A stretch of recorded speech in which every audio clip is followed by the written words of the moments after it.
everybody for attending here. So I moved to Wisconsin this August, and it's been a fun ride. The winter has been interesting, but we're adapting. So today, what I'm hoping to talk to you about is an area we've been working for about the past 4 or 5 years, Bayesian optimization. So my background was not really in this space, and I came across these techniques partly out of just the challenges that we came across in a lot of the applications we were working on. And basically, we found that this technique is really, really powerful. And I want to talk to you today about how we've been able to kind of adapt it to really squeeze out as much power as we can, as well as trying to talk to you about some future work that I think is needed in this area. So just a quick outline. I'm going to first start off because I assume a lot of people haven't really seen the kind of inner workings of Bayesian optimization, as well as why we want to do it. So I want to start just to put us all on the same page. Why should I even try techniques like this? And then I want to talk to you about the kind of the meat of the talk, which is how we go beyond the standard approaches, right? I think this is a really powerful paradigm, but a lot of times the way it gets used, actually, we're missing out, right? And I think if we tweak it, we can get a lot more. And then I'm going to talk to you about a kind of more detailed application in kind of chemistry or chemical engineering, where we want to find new materials. And I'll show you why the kind of standard forms we might write down on pen and paper ain't going to work in the real world, and some interesting challenges there. And then finally, I'll talk a little bit, hopefully with time at the end, about the most promising and interesting areas I think they're going to be in the future. A quick heads up, when I make this talk, I have to make decisions. I decided to go for a more breadth-first approach as opposed to depth. There's a lot of details I don't have time to talk about, unfortunately, but they're in the papers. But I'm more than happy to kind of talk with you about how that works, okay? So let's get started just with the kind of introduction, right? So throughout this talk, let me see, that blue bar, get rid of it. So we're going to be focused on black box optimization of very, very expensive functions, right? So our kind of standard problem will look like this. We want to minimize some function f of x over some parameter space x. And we want to try to do this with as few resources as possible. Why? Because it's going to be expensive to gather data from our system, right? That's going to be the key idea here. We're also going to throw in this kind of extra level of complexity that we might have noise, right? Whenever we actually go and query our system, it'll come back with some corruption, and we've got to be able to deal with that, right? And really, this could be any system. This is what got me really interested in these techniques. We're not going to make any initial assumptions about the structure of it, that we can get gradients from it, that it's convex. We're going to be able to work with very general systems, right? And in science and engineering, these kinds of systems are all over the place, right? Not just in science and engineering, but I kind of highlighted a few that we've worked in, right? Whenever you are going to design a system, usually you try to build some high fidelity simulation. Sometimes you know parts of that simulation, other times you don't. Sometimes you're using proprietary codes, right? And you can't go into the inner guts of it and get nice, say, derivatives that'll help you do formal optimization with it. You just got to be able to play with that simulator.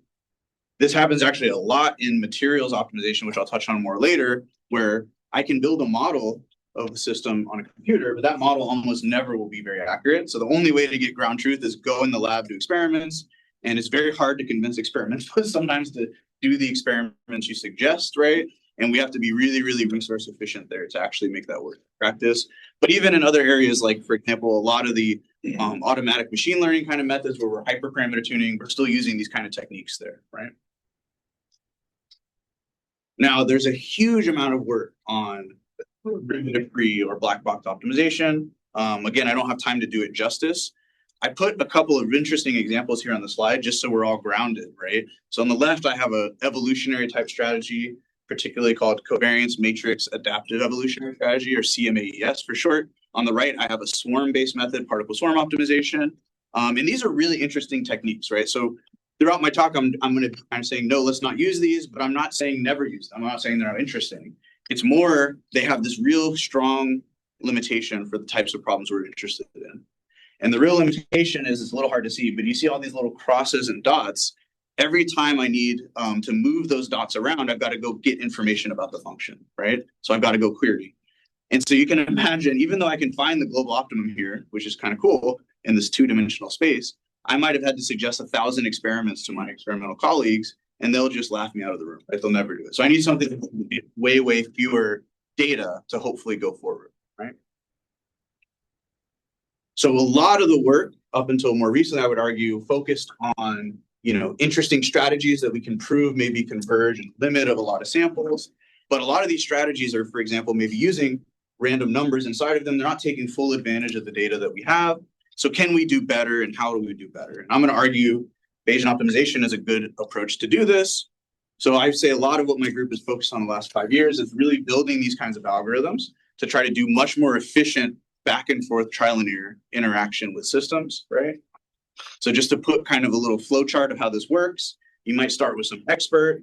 They're making choices about experiments, but remember, experiments here is very broad. It could be any simulation, combination of simulations, experiments. And normally in the traditional scientific workflow, at least, we send that back to the expert and they're using their brain choice of what do I do next. Here, what we want to do is get the data and send it to some machine learning. Probably not too crazy. It's very popular now. But we're not just going to use any old machine learning. We want to try to use more Bayesian methods. And what does Bayesian mean? It means we're going to try to also extract some prior knowledge, right, to set our scope for our learning. And then once we've done our learning, we now can start to make predictions. But these predictions aren't just deterministic. They're inherently probabilistic, right? So attaching uncertainty to these predictions is going to be really, really important. Because we have uncertainty, we can send this now to actually something that can judge how valuable the future is. And we can then come back and recommend our experiments to do next, right? And we can keep looping through this process. And of course, there's a lot of interest nowadays in maybe even skipping over the expert and just automating the process of going back to experiments. That's easy to do if you have it all set up on a computer, much harder if you're doing it in the lab. But again, in principle, that's possible. So a lot of people ask me, Joel, people do this all the time, right? We do machine learning, we recommend experiments. What's so special? I would say, again, this uncertainty piece is really underappreciated. So let me try to give you some intuition about why I think it's so critical. So here's a very simple function, one-dimensional, right? X-axis, and we have an output Y-axis. We've got 4 data points, right? These are 4 experiments or simulations you ran. We want to minimize this function. What do you do, right? And so a lot of humans will look at this and they'll say, where should I pick my next experiment? And it's not always obvious, right? Probably some of you are starting to maybe try to fit models to the data, right? And here's a model, right? It's consistent with the data, right? But why did I pick this weird model, right? Why didn't I pick other models? So here's a few more models, right? All of these fit the data. Here's hundreds of models that fit the data, right? And you can kind of see that exercise. You can actually fit an infinite number of curves. You can't really see the density function here very well, but there's basically a probability density, right, that I fit to the data. And that means every new point that I'm making prediction at, I'm going to have a density function, right? So I'm going to think of this probabilistically. And now I don't just have a single minimum point. I have a distribution over minima. And I can try to use basically Bayesian optimization to help guide me. How do I want to navigate this uncertainty? Right? That's really going to be the key logic. So in kind of pseudocode format, it's a very simple algorithm at a high level. You're going to fit your model, usually a Gaussian process, which we'll talk about more in a second. You're then going to create an acquisition function, they usually call it, but this is just how do I value the future experiments, and it needs to depend on that uncertainty. That's why we put it depending on the posterior. I'm going to sample and observe at the point that's the best, and I'm going to repeat, right? So I really look at this kind of pipeline as mixing feedback and optimization, which are two very, very powerful, right? So let's talk a minute, because again, I don't know how many people are familiar with kind of Gaussian processes. This is a real workhorse Bayesian optimization loop. What is a Gaussian process? So hopefully most people here have taken a fundamental statistics class. You've probably all seen multivariate Gaussian distribution, right? A GP sounds very fancy. All it is taking a multivariate Gaussian vector and making it a function, right?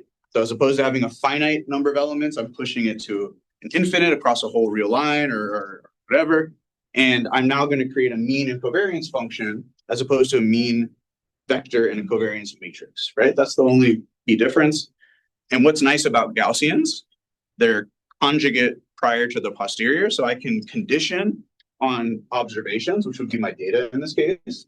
And I now can get a nice analytic expression for the mean and the variance. So I can actually get really nice, easy ways to predict these posterior distributions with very little effort, right? Now, the downside, which again, I won't go into details on, is that there is actually a cost to pay here, a computational cost. It has the naive version of doing this has a cubic scaling, which obviously is not great. But for most of our applications, we're pretty low data, so we can live with that. There are really interesting ways to try to overcome that. And again, happy to talk offline. Now, another thing I want to highlight is everything I'm talking about today uses GPs because they're very flexible. And you can also prove that for certain kernel types, they're actually non-parametric, so they can fit any data, right? Which is really cool. But you can use any probabilistic model, right? You can use Bayesian neural networks, random forests, all kinds of fancy things. And we'll kind of come to that at the end.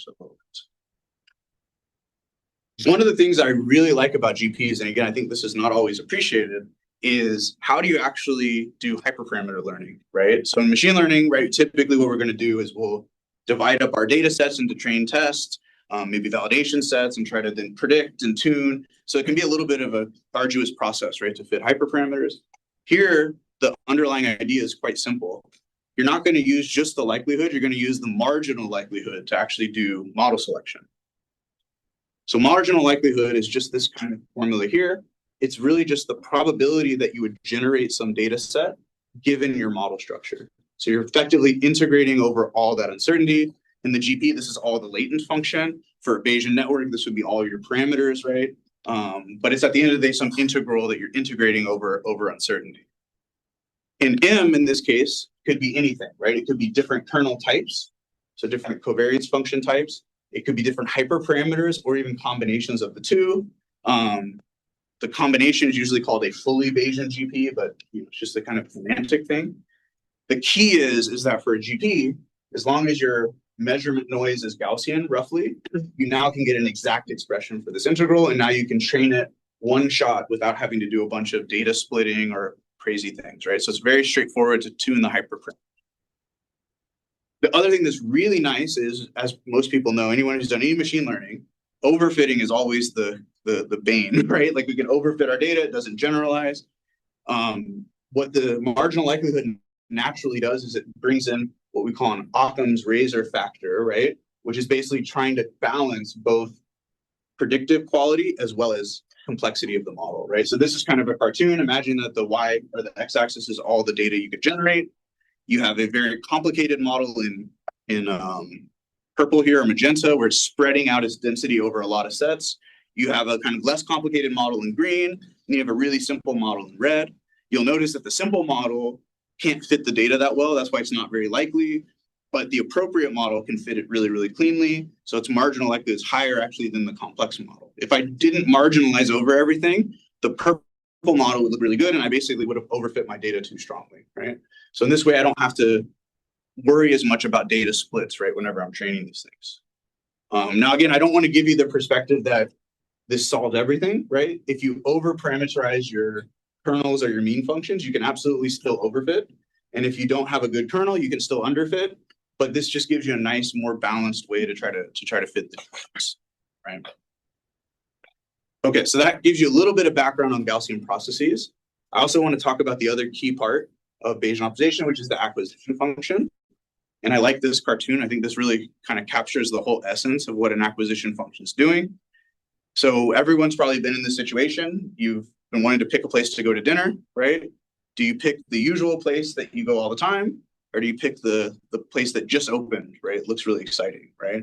And probably what you're already recognizing is like, I know how the usual place will look, right? There's low uncertainty. I have a pretty good chance of doing well. But what's the good part about the grand opening? Maybe it's better, right? But maybe it's a lot worse. And we've probably all been in that scenario. So really what you have to do with the acquisition function is balance these two effects together, right? You don't always want to do one or the other. You want to balance them in a nice way. And we can turn out to be able to do that with a fairly simple mathematical expression. This is how I like to think of acquisition functions. This isn't always how they're presented. This is how I like to think of it. You have a loss function, but now the loss function is not the same as what you're training your machine learning model on, right? This loss function is actually a function of your data. You have to think of the problem now as I want to collect data samples that make me happy, which basically means I have very optimal data samples, right? I know how much data I have now, and I know how to measure the value of my current data, but I'm going to make new measurements. That's going to give me new data. If I want to basically improve my data in the next step, I don't know what's going to happen. That's where the uncertainty comes in. So anytime I don't know about uncertainty, I just take expectations, right? The expected risk kind of idea. So in here, I'm basically looking at the expected reduction in that loss. And this will tell me something about where I should query new data. The most common and popular one, the one we use most of the time, is the expected improvement acquisition. this basically just says take the smallest observed sample in your data set. This is your current best optimal that you've seen. But you can use other really interesting types of acquisitions. So Peter Fraser came and gave a silo talk not too long ago. He talked about, didn't really talk much about it, but he was a big proponent of these knowledge gradient type acquisitions, which are really, really interesting. And then there's been another set of entropy search file optimizers where you actually take entropy of your optimal point as your measure, right? And all of these can be used. It just turns out expected improvement is really easy and fast to work with, right? So for those of you that didn't like any of the math, hopefully this is somewhat readable.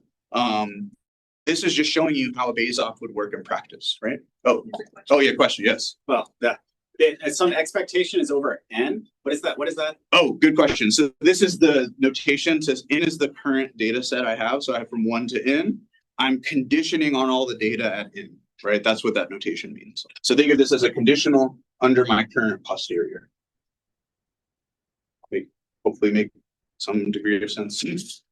So and every time I go through that loop, right, this n is going to increment. And so I'm always going to have new data. I'm always conditioning on all the data that I have so far.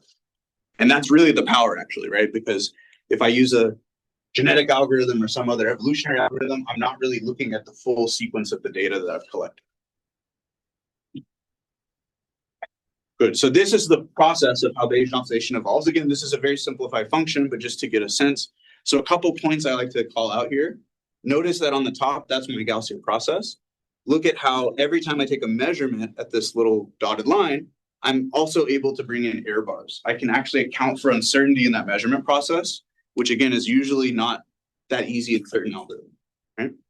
The other thing you're going to notice on the bottom, this is my acquisition. You see that its peak is kind of jumping around a lot, right? Because that's that exploration trade-off. Sometimes it wants to go where there's high uncertainty. Sometimes it wants to go closer to where I've already been. But it's already naturally doing that in the evolution.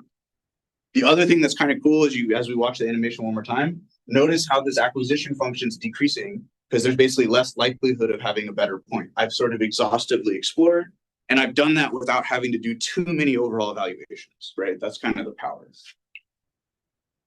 Okay, so hopefully that convinced you. Again, very kind of intuitive, nice framework, but what's missing? Oh, yes. I mean, in that little animation, if my goal is trying to minimize here, it looked like sometimes it would sample in places where the upper confidence bound is. So yeah, sorry, this is actually maximizing. Confidence bound is higher than somebody else. So one thing that I'm sloppy about, and thank you for calling it out, is here I'm actually maximizing the function. Oh, okay. And remember, we can always do minus, and so you'll see some BO people love to do maximizing, some love to do minimizing, and some people like me just arbitrarily switch between the two. But yes. Okay, this is maximizing. This is maximizing, exactly. That makes sense. And remember, we can always convert just by a minus. Maximizing the minus, same as minimizing, right? So, okay. So that's great. Sounds awesome. What's missing, right? So the most interesting thing to me about the literature on Bayesian optimization, especially people that apply it, is to me, one of the most important pieces is the prior. And almost nobody plays with it. Every package that you use, you're going to see a very kind of uninformed basic prior, which is, again, commiserate with the idea that we have a black box. We don't know what's going to happen, right? But anybody that works in basic science and engineering, we usually have a lot of knowledge, right, about what's going to happen. We're not completely uninformed, right? Oh, yes. So on that point, right, most of these will just use your standard squared RBF, squared exponential, material. I mean, the utility of that is that your acquisition function then becomes differentiable, and you can just shove it through kind of like an autogram. But as soon as you start bringing in informative priors, I mean, that's hard to elicit with the GP. You're going to get like non-differentiable acquisition. So you're opening up a whole can of worms. Yes, very much depends on the structure. The structures I'm going to show you today are actually still differentiable, and we fight hard to make them still differentiable. But that is a very important point in practice, that if you play too much with this prior, you can break a lot of the nice numerics, right? And again, I don't have time to go into all of that, but basically, yes, that is an absolutely important point. Yes. A quick question. So the little n in your current yes. framework is sitting inside of the Bayesian machine learning, right? Not the overall. That little, the little n is, think of it like an increment around this loop, right? So little n will be starting at 1, 2, 3, small number of experiments, and it'll keep incrementing and growing around. So when I loop around again, it goes to 4, 5, 6, right? So yeah, so the idea is, again, very simple. We're not the first people to propose this, but I think it's really powerful in science and engineering problems. We just want to start to open that box up a little bit, right? We don't necessarily want to go all the way to assume we know everything about the function, but we want to have some room, wiggle room, that lets us bring in information. And here I called it physics, but it could be all kinds of different sources of knowledge, right, about structure. For some reason, this little box wants to come back. So again, lots of people kind of thinking about this. Some people refer to it as gray box. Some people call it hybrid optimization. Here I'll call it physics-informed optimization. But all kind of in the same. So what are we changing? We are changing that prior. And again, it looks like a small thing, but I just want to call out that it impacts how we learn from data. We'll see that in a moment. Impacts, of course, how we predict because it impacts our learning. And that impacts how we measure utility. So every time we go around this loop, we're going to have very different types of experiments recommended. And anyone who's looked at any type of feedback system knows that whenever you start looping around things a few times, you can actually get very, very different types of behavior, right?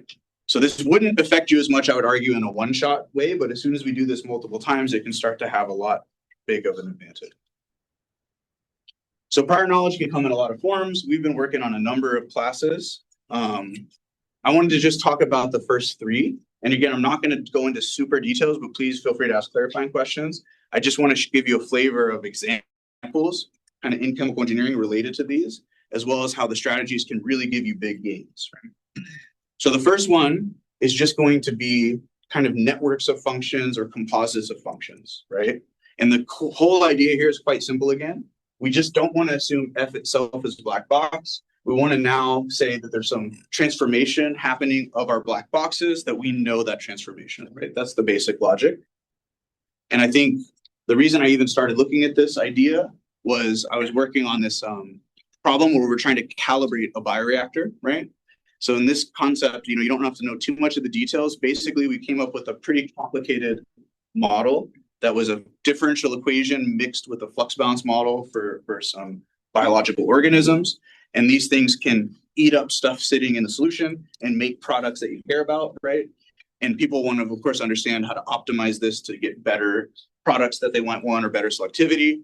The first challenge was how to calibrate that model to real world data, right? So somebody goes in the lab, gets experiments. We want to compare our predictions to experiments and make better parameter settings for our model, right?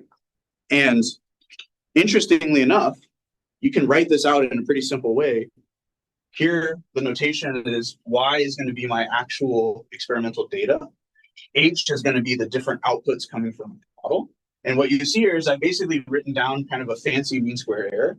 The only reason I need these modifications is because my errors are actually input dependent. Higher errors have or higher values of concentration have higher errors, but it's really just kind of a fancy mean squared error. And the key thing is most people in the BO world would have just said, let's just treat this whole system like a black box, right? But I know that I'm going to do this type of comparison. So really, all I do is I cut my black box at the simulator level, and I use knowledge of this function in my loop, right? That's going to be the key difference, right? So you know the H's in there. So in this case, I don't know the H's, right? I'm going to model each of these with GPs, but I know this last output, right? I know how to take how you go from H's to the exactly. I know how H's go to my final loss, right? And so we just have to modify the BO loop. Again, the BO loop, the reason I write it this way is to show you this is a very general strategy. All we're having to do is kind of make slightly different assumptions at the beginning. And we do have to change some of the details numerically of how we implement stuff. So in this case, I've got to fit multi-output models because now I have multiple outputs in my simulator. And now I have to define an acquisition function that's hopefully differentiable and still optimizable. So again, we've done this. We've also put the ability to deal with constraints and all kinds of fun stuff in the paper. But I want to focus more on the outcome, right? What does this actually enable me to do? So the part that I think is really impressive is this is the measuring of regret. This is sort of a measure of how far we are from our best known solution. The error bars here are the fact that we do this many times over different random starting points. And you see our method cobalt in red versus a regular kind of standard Bayesian optimization and just a regular old random search. And the thing that I was like shocked by when we first ran this experiment was I can get down to basically acceptable levels of regret in about 50 iterations, right? So I only need 50 of these expensive simulations consistently to get very, very low loss, right? Whereas regular BO, even after 100 iterations, hasn't gotten down to a reasonable level because this is a log scale, right? Oh yes, please. A quick question. So when I look at the plot like this in the Yes. context of Bayesian optimization, is there some kind of fundamental lower limit that nobody will beat, or we don't know, doesn't exist? We don't know, right? And I would say it will be very dependent, context dependent on the function, right? And yeah, we have absolutely no idea. So we do not know if there's further gains to be made. There could be, but at least we've made a real change in the kind of reduction, right? So we've changed the scaling law here in a very positive way for us, right? And just to contrast this, because again, this is a subtle point, but it's really important. I'm not claiming my method can globally fit the model that I've created already. I'm not claiming that. In fact, we already had evidence in our previous work when we studied this problem that I actually needed about 1,200 evaluations of this overall system to build a good enough machine learning model to be able to predict anywhere in the space, right? So really, what have I done? I've created an algorithm that can bias my sampling towards the optimal locations with way, way fewer simulations, right? I'm not fitting the function everywhere. I'm only biasing the sample optimals, and I can get massive reductions, right, doing that. And again, I want to highlight, it's not like I assumed a lot of extra structure. I assumed very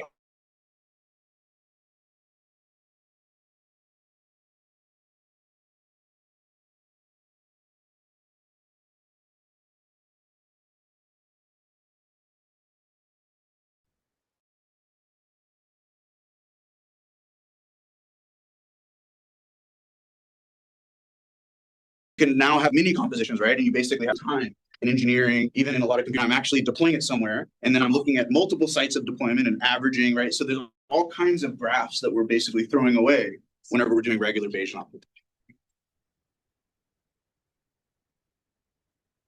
optimization. Just real quickly, we've actually started taking this idea and putting it into more real world context. So I had a student that was really ambitious. I know nothing about quantum computing, but he really wanted to do an internship with NASA to do some quantum computing. And he actually took a variant of our cobalt method and applied it to tune a circuit on a real quantum computer at IBM. And we actually showed that we could beat all the existing algorithms in order to tune that circuit, mainly to compute molecular ground state energy. So that was an interesting application to them. We've also been working with some folks that do a lot of ecological modeling. And we've been finding we can still do this calibration idea, but on much larger scales with these kind of same concepts, right? And we're getting improved performance for that. And then this can be used for decision making of like, how do we do our wetland placements or field removals and all that stuff, right? So again, I think that's a very general and useful class.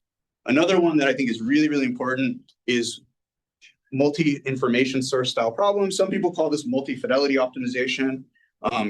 I'll make the distinction clear in a second.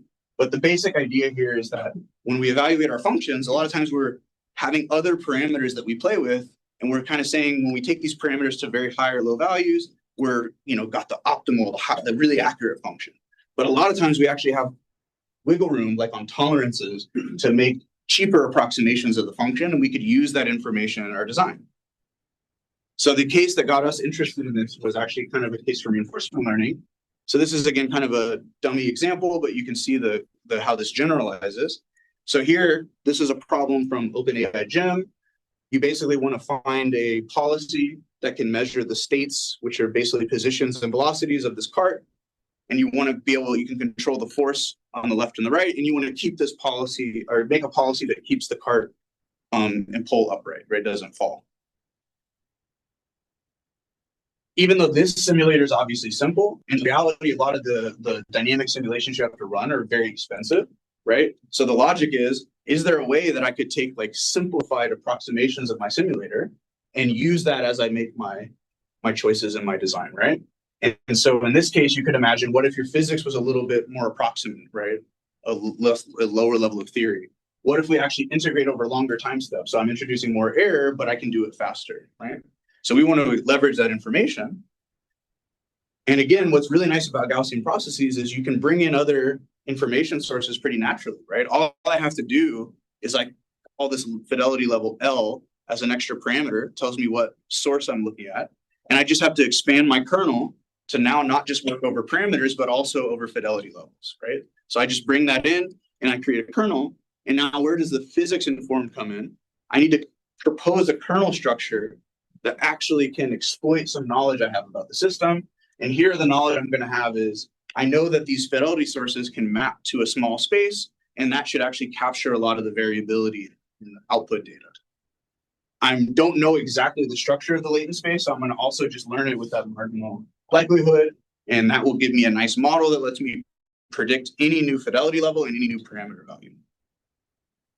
We also need a slightly different acquisition function here. So this looks a little scary, but it's just a few terms, right?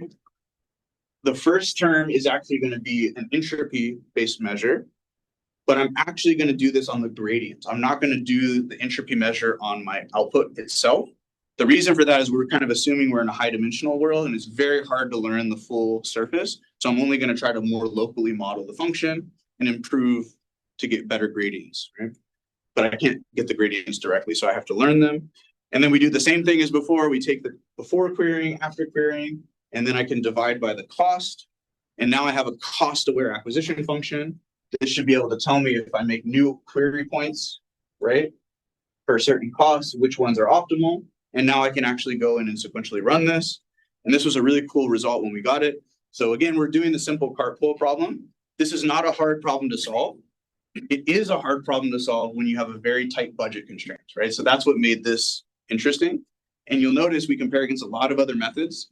A lot of them have been like touted as state of the art. We actually can get a big fraction of the budget up to the best possible reward for this problem with way, way less overall compute. And this axis on the x-axis is actually compute budget, right? So we've shrunk how much compute we need to get really good policies, right?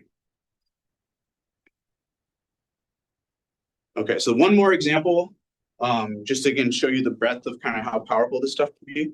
I'm going to dive a little bit into molecular optimization. I think this is a really cool area with a lot of opportunities. I would have never worked in this area if it wasn't for a colleague of mine. We were having dinner one night and he was telling me about this problem he'd worked on the last few years where he's trying to find new battery materials. And specifically, he wants to find sustainable battery materials. He had been very interested in, I'll call it AZIB for short, but these are aqueous zinc ion batteries. So these are possible, not necessarily replacements, but expansions of lithium ion batteries, right? They have a lot of interesting properties, right? People are discussing them as like very low cost, high safety alternatives, right? So for anybody that has an electric vehicle, I'm also one of those people. You may have seen cars blowing up on the side of the road, or at least catching fire. Zinc ion batteries would not have that challenge, right? So again, it would be really nice if we could make these. One of the biggest challenges with these is the cathode material. So getting the right cathode that can collect electrons, it's really tricky. And my collaborator showed you, he wanted specifically to find organic cathodes, right? Why do we want to find organic cathodes? Most cathodes and anodes are made out of a bunch of transition metals, right? Which you have to go mine out of the ground. They're finitely resourced, right? We're going to run out of them eventually, right? We don't know what's going to happen because of that. So if we can find something that's very naturally recyclable, you can make it, from example, from biomass, like leftover corn, right? Corn stalks, right? That would be pretty cool. But no one has really been able to find materials that are good enough for a real battery, right? And he was telling me about how they actually pick these molecules that they go make, and there's basically no rational principle. They go draw out on the board and talk and debate with each other, and they have a very low success rate of even finding a single material that can work in a battery, right? And I was like, okay, there's got to be a better way to do this. So I naively said, we can do this with Bayesian optimization. Let's just go, right? And very quickly, I hit a wall because I realized, I've got to represent the molecule in a computer somehow, and I've got to optimize over it, right? That ends up being a much trickier problem than some of the others giving you. So again, there's been a lot of interesting work, including folks in computer science that have thought about how do we represent molecules, right? These are the three big classes, right? There's actually string-based representations, usually called the SMILE string. There are graph-based representations where you try to look at all the connectivity between the different atoms in the molecule. And then there are these molecular descriptors, which we're going to focus on.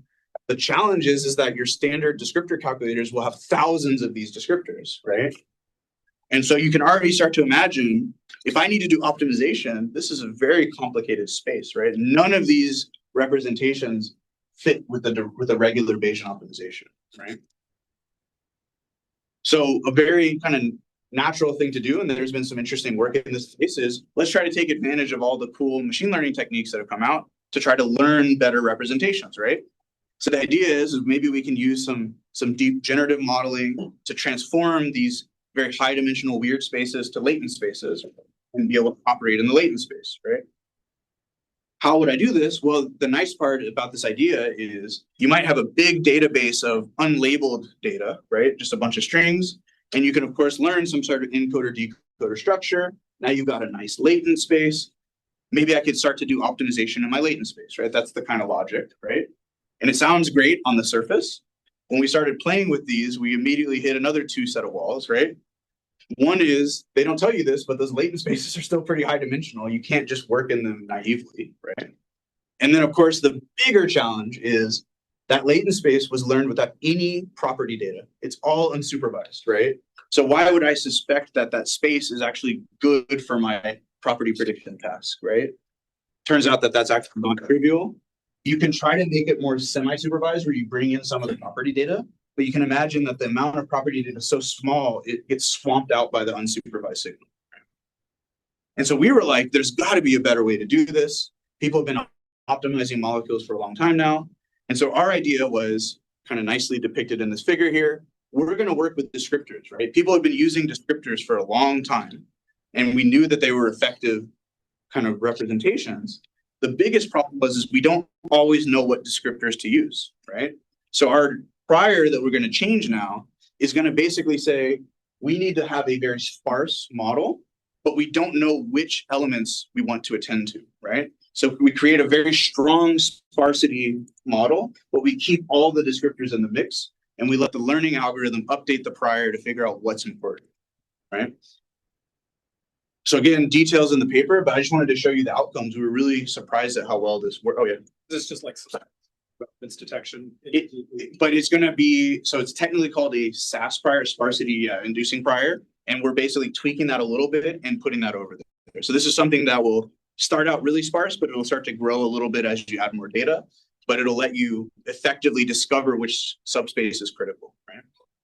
So now when we use this on a real problem, so this is like the de facto benchmark for molecular property screening. It's this octanol partition coefficient, sometimes called the log P. And we're looking over this zinc molecule data set. It's 250,000 molecules. And the goal is to try to find basically this bigger log P, which means you're going to have a more drug-like property. So it's better for drugs. And here are the results. So we can actually see a bunch of methods we compare against do significantly worse than our method in blue, the Muldays method. The couple other points I'll call out is if you look at just regular BO over that overall space, it actually does worse than just randomly selecting a molecule. And that's because, again, your prior is very misaligned to this problem. This latter method is actually one that uses that latent space type construction. And again, does actually just barely better than if we just principal component the space and to work in the component space. So our method is really able to push up the ability. So now we're going to go and look at a problem that's more relevant to these organic electrodes. This one is a property called salvation energy. It doesn't really matter what it is. The key thing that we found that we were really, really surprised by, for this one, our method with only about 30 evaluations of molecules can actually find the best known ones in that data set routinely, right, across all replicates. That has about 100,000 molecules in the search space. So it's, again, very shocking that we could take a search space that, you know, if you try to just randomly search over, you might have to spend a huge amount of time to find something good, and we can shrink less than 0.1% of the space and find the best candidates, right? And it sounds like black magic. Oh, yes. How good are the grad students?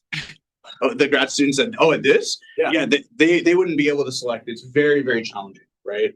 I should actually draw the human baseline. I'll show you in the final example a human baseline, and we beat them by a good margin. It sounds like black magic, so I always like to show this plot to really kind of highlight how we did this, right? What I'm showing you on the left is the feature importance coming out of our model, and we basically see a very quick, sharp drop. So we basically found about 4 features that really captured a lot of variance in this data. That's how we're able to do much, much better predictions and better optimization. Again, our models are not perfect, but they're biased and guided towards the really good ones, right? So we really needed this different prior in order to actually discover them. That was critical. And again, just to show you, I'm not cherry picking. We also studied a lot of other real world data sets, some that are related to drug-like molecules, some are related to organic electrodes. And basically, again, the punchline is our blue method is always getting higher final values. So we're consistently winning across a lot of different methods. But again, happy to chat about the details of this offline. Okay, so hopefully I've kind of shown you that just tweaking standard Bayesian optimization can really boost performance a lot. But I now want to kind of talk about how do you do this with real collaborators, right? So how do we do something like mole days? Everything I showed you was benchmarked on computers. How do we do it in the lab? And this was a really fun but interesting project. So the first thing, we showed them this, and they were like, I don't trust this at all, right? They didn't understand the process. They didn't know what was going on. They also didn't want to have to do continuous experiments, right? So they said, we're going to give you one shot to plan experiments, right? There can be multiple, but we're only going to do one round. And I understood why they did that, because the cost of making these things is quite high. The other things that, anybody who's worked on real world optimization will immediately relate to, everything I showed you so far assumes I have one objective. We always have multiple objectives and constraints. So we have to actually do a constrained multi-objective search here. So we're balancing the risk, which is basically how much solvation can happen, which is leaching out my active material into the solvent. The reward, which is the amount of energy that I get out of the battery. And then, of course, the cost, how much I need to spend to actually make this molecule that's going to go in my device. I need to come up with candidates, right? This is always, a challenging thing. So we actually had to work off of finding databases, stitching them together, and then used AI-style methods to basically enlarge that space to about 1 million candidates.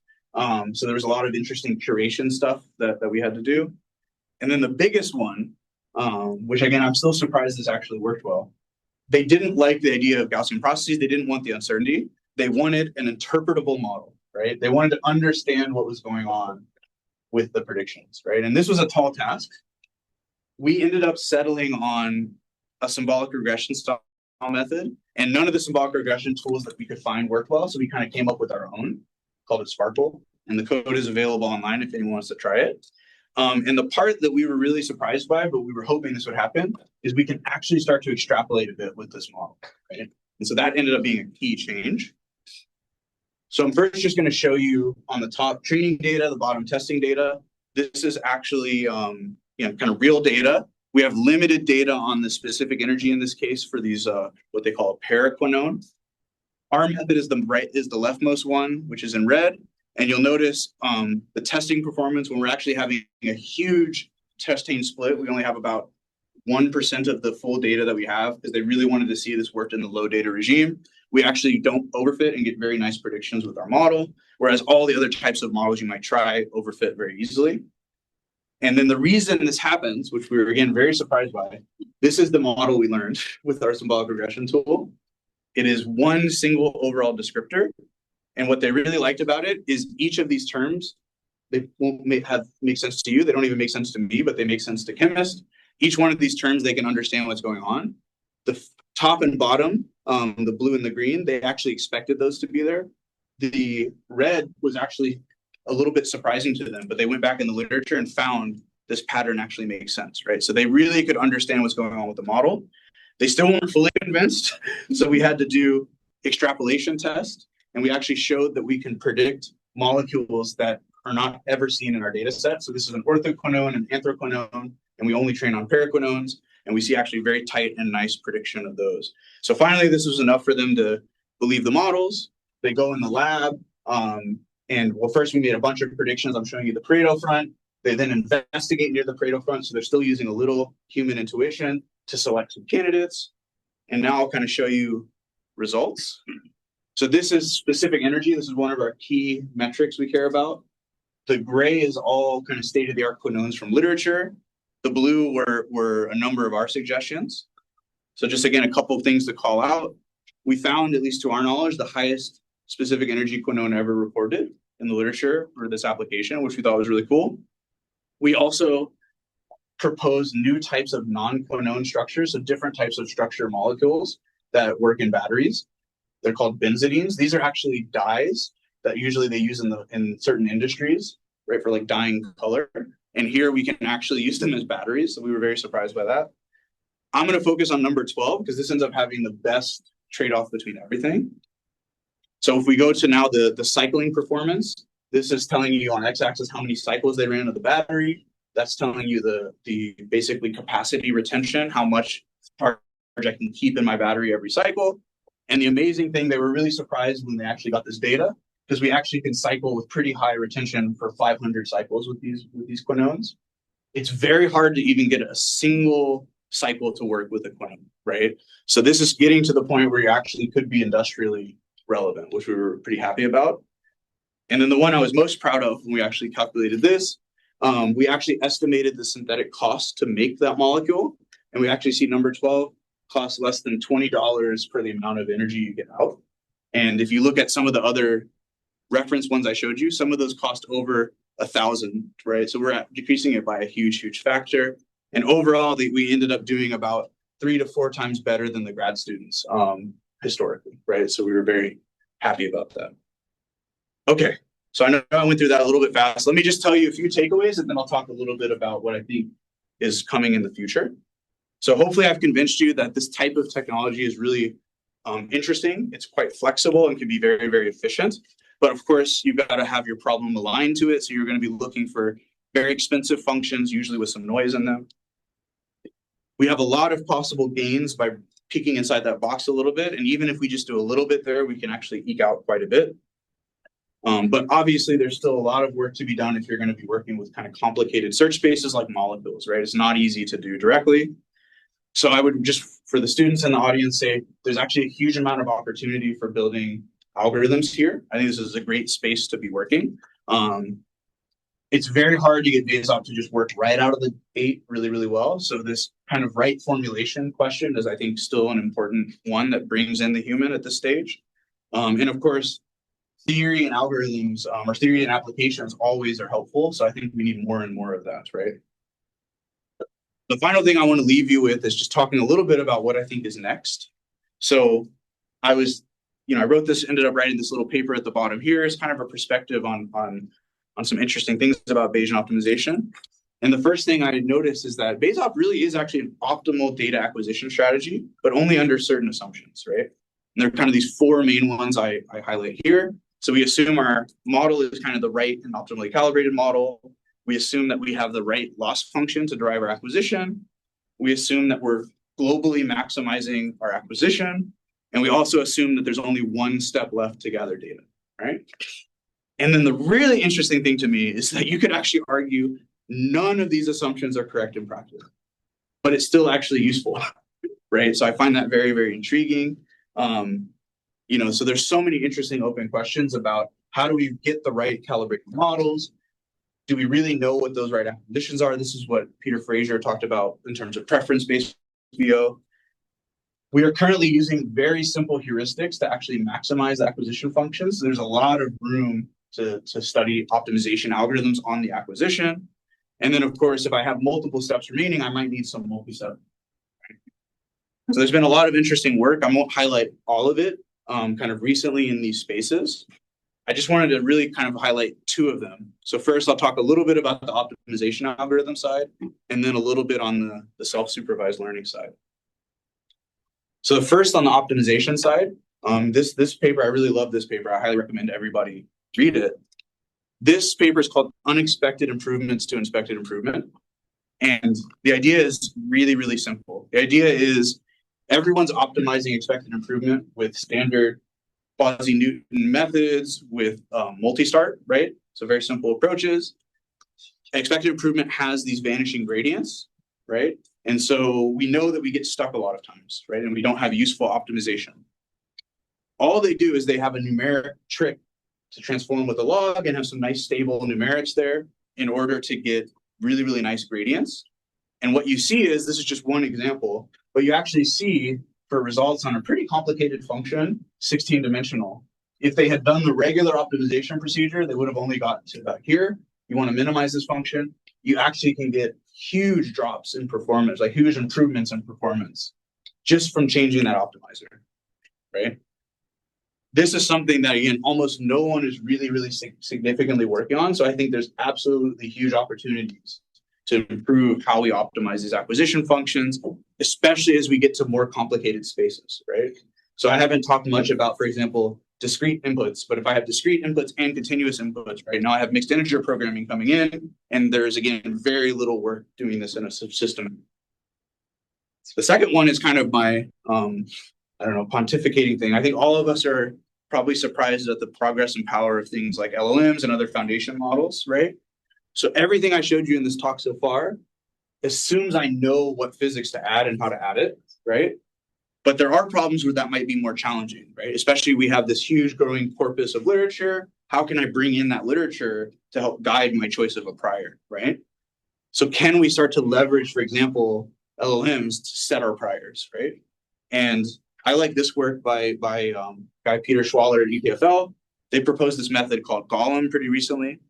And the whole idea here is that I can actually use LLM embeddings into my Gaussian process, and I can actually start to do more efficient optimization of some pretty complicated chemistry doing this, right? The most interesting thing in the paper, in my opinion, is they actually show static embeddings from the LLM don't work. You have that problem I mentioned earlier where your space is not aligned to that particular target. But the interesting thing they talk about is they have a very simple joint training procedure to effectively sort of fine tune as well as add the GP layer to help give you the uncertainty predictions. And that combination of that fine tuning and GP actually gives you much better latent spaces, right? So just to kind of show you, this is the evolution over 50 iterations for one of their problems. If you look at the starting latent space, it has this really disjoint, strange kind of structure. But just adding in a little bit of this data, they start to smooth out. And by the time they get to the final iteration, they've actually got a very nice, understandable latent space. So in some sense, the information was stored in the LLM, but it had to be slightly reorganized to actually be useful for optimization, right? So again, I think this is very underexplored, but I think this would really crack the door open because then we don't need experts to come in like me to set and configure every detail. We could actually let knowledge basically drive our priors, right? So if you take anything away from my talk, I'll end in a second, think very hard about your prior and make sure you're leveraging it to its fullest extent and you're using good numerical tools and generally try to keep uncertainty in the loop, right? If you're going to be doing intelligent planning, you have to be very careful with just deterministic predictions unless you can prove to yourself that uncertainty should be, right? So I will end by just acknowledging, of course, this was done by not me, but my great students. And that's a, slightly old picture of my group. I need a new Wisconsin one, and I'll do that soon once it's a little warmer. And then also my wonderful collaborators, especially on the experimental side, that actually tested out things that we've suggested, which was not the easiest thing in the world. So thanks again for your attention, and I'm happy to take questions.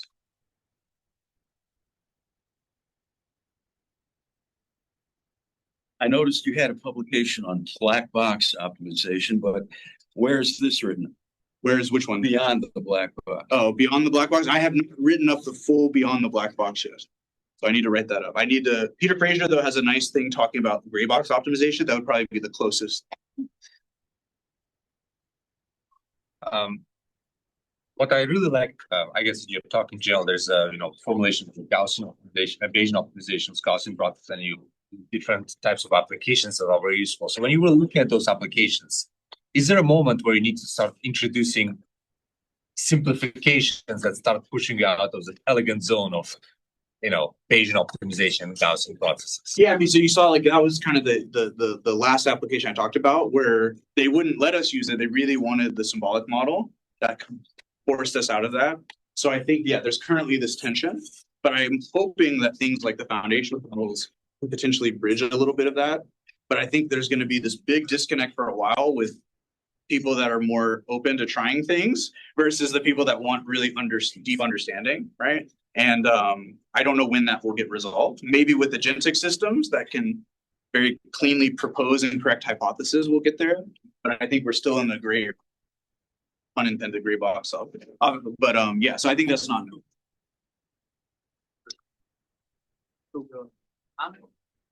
What if you don't use uncertainty? a Bayesian optimization.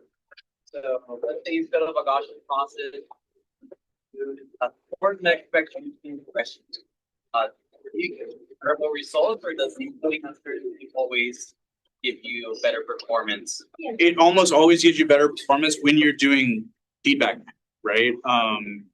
The case at the end where we only do the one shot, the uncertainty becomes less useful, right? Now that really depends. If you do a lot of experiments in parallel, it can still be quite useful. But we find, especially when you're starting to do feedback, uncertainty matters quite a lot. Otherwise, you get stuck in these zones where your model thinks it's confident, but it's actually not that confident, and then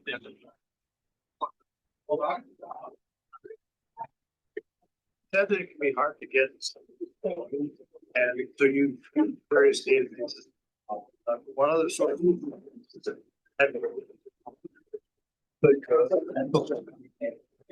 yeah, I mean, so a lot of the, I mean, when we first started, we did, now we can predict where it's right now.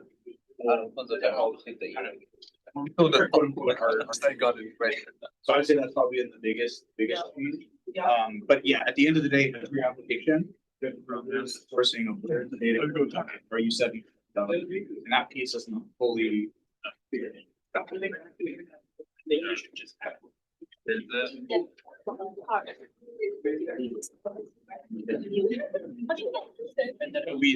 So in that case, we because we're only doing one round, we drop the uncertainty. Okay. We do have some recent work we haven't published it yet, where we're trying to look at symbolic kernels.